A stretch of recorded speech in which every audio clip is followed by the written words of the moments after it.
1 Peter 1:5 holds a very special place in your life, Pastor John. Mm-hmm. It's a precious text about God's keeping power over his children, of those who, by God's power, are being guarded through faith for a salvation ready to be revealed in the last time.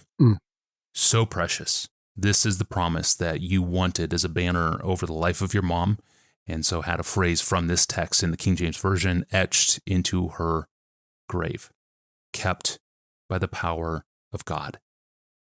Ruth Piper was kept by the power of God in this life until her tragic passing in an automobile accident at the age of 56. You were 28 at the time of the accident, almost 50 years ago now. In fact, it will be 50 years ago, just in a couple months, actually on December 16th. You told us all about that life-altering phone call that you got back in APJ's 1577 and 1936, so there's no need to go back into that story here. I mentioned 1 Peter 1:5 because that text also adorns our Bible reading today. As we start this new week, Melissa, a podcast listener, wants to know more about what the verse means. Hello, Pastor John, she writes, what does Peter mean that we are guarded by God's power through faith? How exactly does God guard us by his power, but through faith? Is he guarding us through our own faith? I don't understand how this works. Is his guarding of me thereby ultimately dependent on me and my faith? This is a text that should give me great comfort, and yet it doesn't. Not yet. Well, here's the passage, verses 4 and 5 from 1 Peter 1. So let's get it in front of us so that we know what we're talking about. We have an inheritance that is imperishable, undefiled, and unfading, kept in heaven for you, who by God's power are being guarded through faith for a salvation ready to be revealed in the last time. And one of the wonderful things about this promise is that there is a double guarding or a double keeping. First, God is keeping or guarding an inheritance in heaven for us. Verse 4, we have an inheritance that is imperishable, undefiled, unfading, kept or guarded in heaven by God for us. So when we get there, the inheritance will be fabulous and not ruined or disappointing in any way. That's the one keeping. Here's the other one. The other keeping is that God is guarding us for it. He not only keeps it, the inheritance, for us in heaven, but he keeps us for it. He guarantees that it will be there and that we will get there. That's the double amazing thing in this verse, why it's one of the favorites of many people, including me. By God's power, you are being guarded or kept through faith for a salvation ready to be revealed in the last time. In other words, you're going to make it. Now, the key question for how we get strength from this, how do we apply it actually to our lives and draw down joy from this promise? The key question is whether kept by God through faith means we sustain our own faith, and then God responds by guarding or keeping us, or whether God sustains our faith, and in that way, he keeps us and guards us. In the first meaning, we are the decisive cause of our ongoing faith. And in the second meaning, God is the decisive cause of our ongoing faith. Now, which is it? And the answer to that question decides how we will answer this question. How can I be sure I will wake up a believer tomorrow morning? In one case, the answer would be, God will see to it that I believe tomorrow morning. He will sustain my faith. He's promised to sustain it, keep it, guard it. He'll keep me believing. In the other case, the answer would be, well, I can only hope that my independent, self-determining will is not overcome tonight by flesh or devil or world, since the decisive sustaining power must come from me.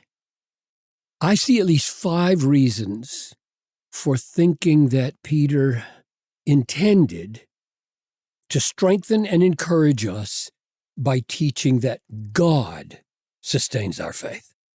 And that's how he guards us for final salvation ready to be revealed in the last time. Number 1, I don't think the other interpretation, that we are the decisive sustainers of our own faith, makes any sense in this verse. I think it's got a built-in contradiction. Suppose we humans, provide the decisive cause of sustaining your faith day by day. That's what you provide.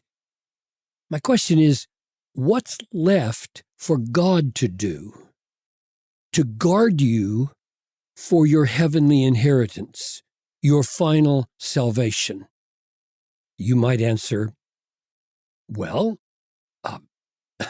in response to my faith, he defeats the destructive effects of Satan and the destructive effects of suffering and the pleasures of this world. That's what he does in response to my self-sustained faith. But think about it. There's only one way that Satan and suffering and worldly pleasures can prevent you from attaining heaven, namely by destroying your faith, which you've already accomplished. So God does not need to provide that. You've provided that. Satan's accusations don't keep you out of heaven. The pain of suffering, that doesn't keep you out of heaven. The allurements of the world don't keep you out of heaven. The only way Satan, suffering, worldly pleasures can keep you out of heaven is by causing you to turn away from Christ and stop believing in him as your supreme treasure. And that's what you yourself have already achieved by sustaining your own faith. So if you say God prevents the satanic destruction of your faith after or as a result of your faith, which you yourself have triumphantly and decisively sustained, that's a contradiction. God doesn't guard you from doing what you've already done. That's a contradiction. What you are really saying is that you yourself protected yourself from the faith-destroying effects of Satan, suffering, worldly pleasure. That is, you have guarded yourself for the inheritance through faith, and God is simply not needed to get you there by guarding or sustaining your faith. So I conclude, being guarded through faith by God's power means God's power sustains our faith. And that's why Satan and suffering and pleasure do not succeed in destroying our faith. God's power sustains our faith. He keeps us for the final salvation by keeping our faith. That's argument number 1. The other view doesn't make sense. It's got a built-in contradiction. Number 2, in verse 21 of this same chapter, 1 Peter 1, it says, Christ was foreknown before the foundation of the world, but was made manifest in the last times for the sake of you who through him are believers in God. Now, I think through him you are believers in God means he is the cause and the sustaining power of your faith. Third argument. Verse 3 says, according to his great mercy, he caused us to be born again to a living hope. Now we know that faith is the assurance of things hoped for. Faith is inseparable from hope. Flip sides. Hope is faith in the future tense, you might say. So the way we became Christians was owing to no merit in ourselves. We didn't do anything. We were dead. We had to be born again. God, in his great mercy, caused us to be born again. That is, caused us to have spiritual life. And that life manifests itself in hope and faith. That's the way it remains all our lives, I'm arguing. Our faith was brought into being by mercy, undeserved mercy, totally lopsided Godward mercy, and it is sustained by mercy.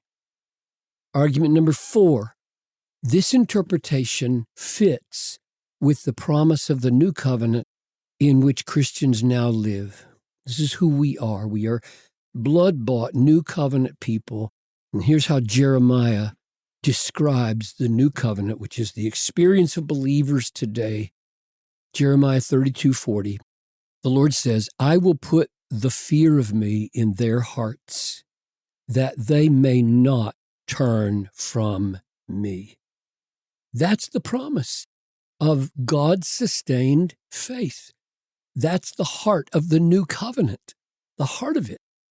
God puts his fear, puts faith in us so that we don't make shipwreck of our faith. That's the promise and difference between the new and old covenant.